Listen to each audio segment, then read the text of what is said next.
মুসলমানদেরকে D voter করবে কার বাপের ক্ষমতা? আমার বাপ দাদু 14 গোষ্ঠী এখানে জন্ম হয়েছে, তুমি 3 দিনের বৈরাগী এসে বলবে তুমি ডি ভোটার, আর ওটা আমি মেনেও নিব। একবার খসড়া লিস্ট, একবার হসড়া লিস্ট, একবার ভসড়া লিস্ট। তুমি যদি ফুল স্টপ আর আকার একারের জন্য নাম বাদ দাও, তো বাবা তুমি তৈরি থাকো ইলেকশন কমিশন। কোটি কোটি মানুষের নাম বাদ দেওয়ার কথা বলছে। এর আগে একজন গবেষক মানিক ফকির বলে তারা বলতো, তখন আমরা ভাবতাম যে মনে হয় পাগলের মতন প্রলাপ বকছে, কিন্তু না। আসসালামু আলাইকুম রহমতুল্লাহ। প্রিয় বন্ধুরা, অবশেষে মানিক ফকিরের কথাই কিন্তু সত্য হয়ে গেল। বাংলায় এসআইআর এর নাম করে কিন্তু এনআরসি শুরু করে দিয়েছে। তো প্রিয় বন্ধুরা, আজকে গুরুত্বপূর্ণ 3টি পয়েন্ট নিয়ে আলোচনা করব। প্রথম পয়েন্ট থাকবে, অনেকেই বলা বলি করছে মানিক ফকির আজ থেকে 2 মাস আগে ঠিক ছিল, কিন্তু বর্তমানে এই মানিক ফকির তৃণমূলের কাছে টাকায় বিক্রি হয়ে গিয়েছে। এটি আপনাদেরকে প্রমাণ করব ভিডিও সহকারে। আসলে কি মানিক ফকির তৃণমূলের কাছে টাকায় বিক্রি হয়ে গিয়েছে?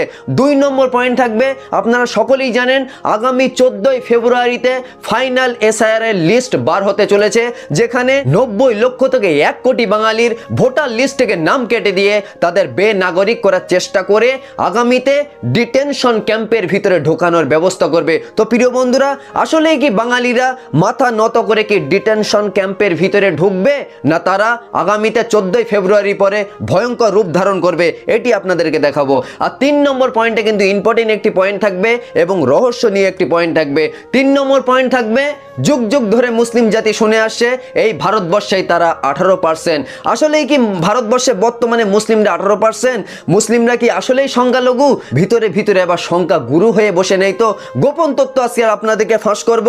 ভিডিওটি শেষ পর্যন্ত দেখবেন, একটা একটা করে আপনাদেরকে ক্লিয়ার করে দেবে ইনশাল্লাহ। তো আসেন আমরা প্রথম পয়েন্ট নিয়ে আলোচনা করার আগে, মানিক ফকির এসআইআর শুরুর আগে যে সমস্ত কথা বলেছিল, আজ হুবহুব সেই কথাগুলো মিলে গেল। মানিক ফকির এসআইআর শুরুর আগে কি কথা বলেছিল সেই ভিডিওটি ছোট্ট করে আগে আমরা দেখে নেব, তারপর প্রথম পয়েন্ট নিয়ে আলোচনা করবে ইনশাল্লাহ।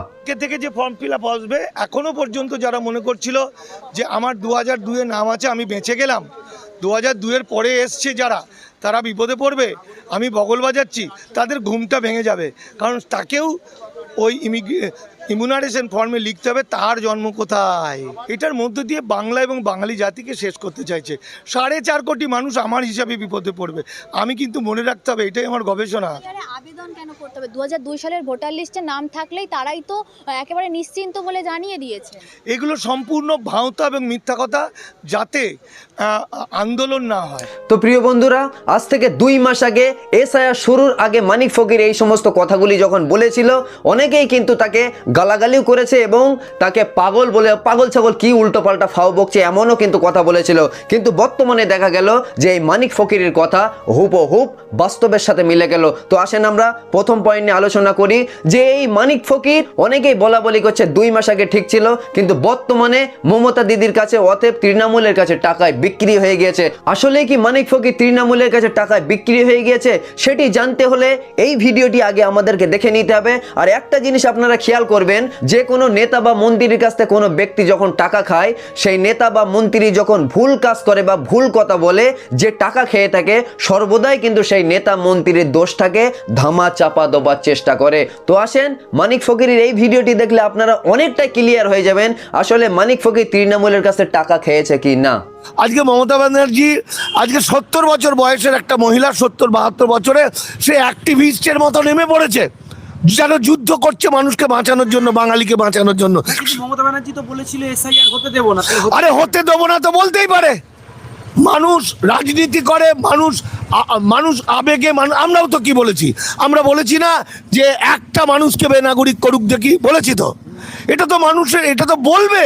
আমরুজ্জামানের পিঠে চামড়া উঠবে বিজেপি আরএসএস এর দালাল। ও ওয়াকআপ নিয়ে সমস্তটা বেইমানি করে দিয়েছে, আজকে বুঝুক। আমরা কিন্তু মমতা ব্যানার্জি তো বললো দিল্লি থেকে আন্দোলন করুন, আন্দোলন করতে দিল না। মমতা ব্যানার্জি দিল্লি থেকে আন্দোলন করতে, আজকে মনে হচ্ছে তো তিনি ঠিক বলেছেন। তো প্রিয় বন্ধুরা, বক্তব্যটি শুনে আপনারা কিন্তু অনেকটাই ক্লিয়ার হয়ে গেছেন আসলে মানিক ফকির তৃণমূলের কাছে টাকা খেয়েছে কি না। এই সমস্ত কথাবার্তা শুনে আপনার কি মনে হয়? কমেন্ট বক্স খোলা আছে, কমেন্টস করে জানিয়ে দিন আসলেই কি মানিক ফকির তৃণমূলের কাছে টাকা খেয়ে চামচাগিরি করছে? কমেন্টস করে অবশ্যই জানিয়ে দিন। তো আসেন আমরা 2 নম্বর পয়েন্ট নিয়ে আলোচনা করি।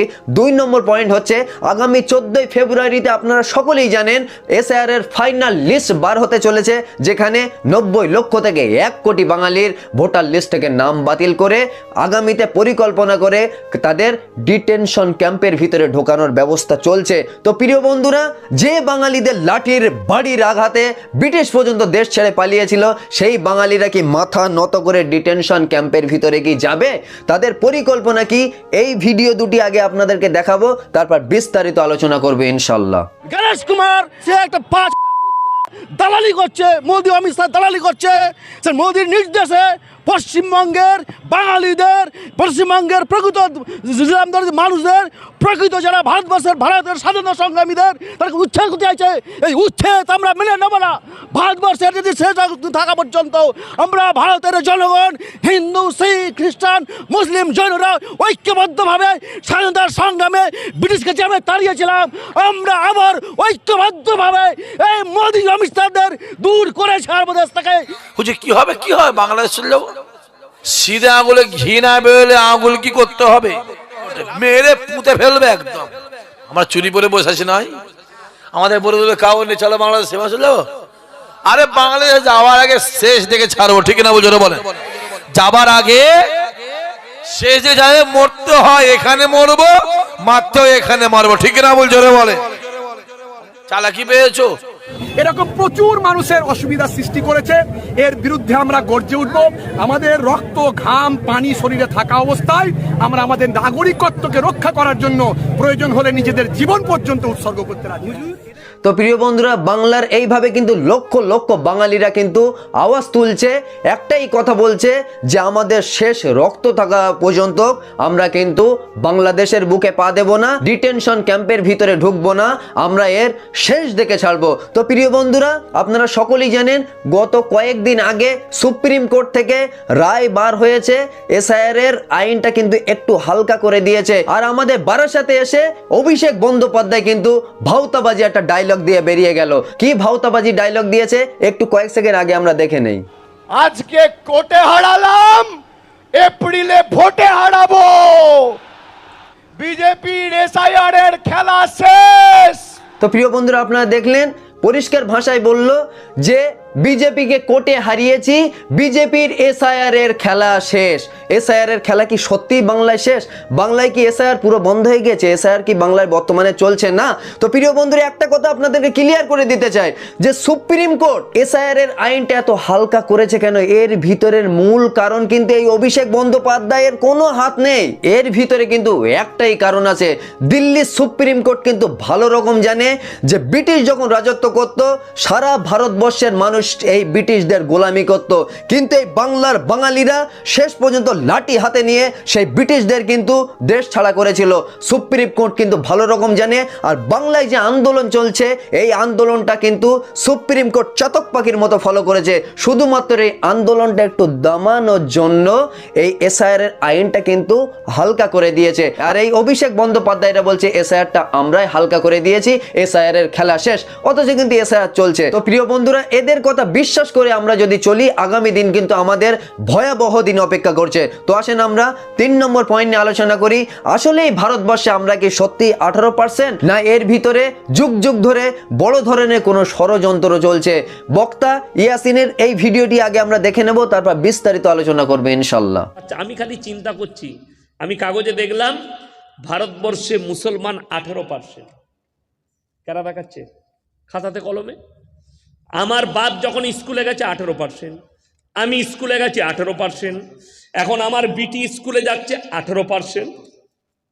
আমার মেয়ে এবছরে 10-এ উঠলো। আমার মেয়ে যখন 6-এ পড়ছিল আমাকে বললো, আব্বু আমরা ভারতে 18%। আমি বললাম, হ্যাঁ মা, আমাদের আর ছেলে হয় না, আমরা হিজড়ে। আমি খালি চিন্তা করছি, আমাদেরকে বলছে 18%, তাহলে এই 10টা 7টা 8টা বাচ্চা এই মালগুলো গেল কোথায়? বড় কষ্ট লাগে, তোমরা হিসেব করো, আমি আর বেশি কিছু বলবো না। তো প্রিয় বন্ধুরা, আপনারা দেখলেন এই ভারতবর্ষে যুগ যুগ ধরে কিন্তু এই মুসলমানদের খাতা কলমে 18% উল্লেখ করা হয়। তবে এটা কিন্তু সারা ভারতবর্ষের মানুষ জানে, স্বাধীন পরে হিন্দুদের জানা সন্তান জন্ম নিয়েছে, তার থেকে কিন্তু বহু গুণে বেশি মুসলমানের সন্তান জন্ম নিয়েছে এই ভারতবর্ষের বুকে। সেই সমস্ত সন্তানগুলি খাতা কলমে উঠল না কেন? প্রিয় বন্ধুরা, একটা জিনিস আপনারা খেয়াল করুন, এই ভারতবর্ষের ভিতরে কখনো আপনারা দেখেছেন প্রধানমন্ত্রী মুসলিম হতে, স্বরাষ্ট্রমন্ত্রী মুসলিম হতে।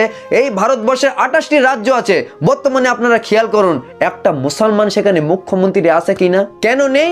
এই ভারতবর্ষে আমরা যদি 18 থেকে 20% হয়ে থাকি, তবুও তো 5 ভাগের ভিতরে 1 ভাগ, 5 ভাগের ভিতরে 1 ভাগ যদি করা হয়, তাহলে এই ভারতবর্ষে 28টি রাজ্যের ভিতরে কিন্তু 5টা থেকে 6টা কিন্তু মুখ্যমন্ত্রী মুসলমান হবার কথা। তবুও কেন তারা একটা মুখ্যমন্ত্রীও মুসলমান হতে পারে না?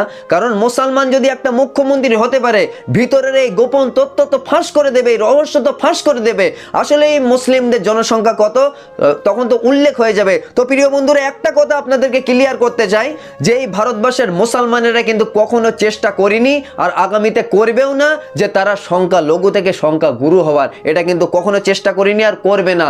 কারণ এই ভারতবর্ষের মুসলমানেরা তো জানে যে গোটা বিশ্বে তাদের নামে শুধু 57টি মুসলিম দেশ আছে। তাহলে এই ভারতবর্ষের সংখ্যা গুরু হয়ে তাদের লাভটা কি হবে? তবে একটা জিনিস আপনাদেরকে ক্লিয়ার করে দিতে চাই, কোনো কালো শক্তি যদি মনে করে মুসলমানের জনসংখ্যা খাতা কলমে কমিয়ে রেখে তাদের উপরে তোষণ করতে চায়, তাদের গোলাম বানাতে চায়, সেই কালো শক্তির কালো থাবার হাতটা মুচড়ে ভেঙে দিয়ে মুসলিম জাতি কিন্তু তাদের উচিত শিক্ষা দিয়ে দেবে। তো প্রিয় বন্ধুরা, এই ছিল আজকে গুরুত্বপূর্ণ ভিডিওটি ভালো লাগলে অবশ্যই একটি লাইক দিবেন আর আপনাদের বন্ধুদের নিকটে ভিডিওটি বেশি বেশি শেয়ার করে ইসলাম প্রচারে হাত বাড়িয়ে দিন।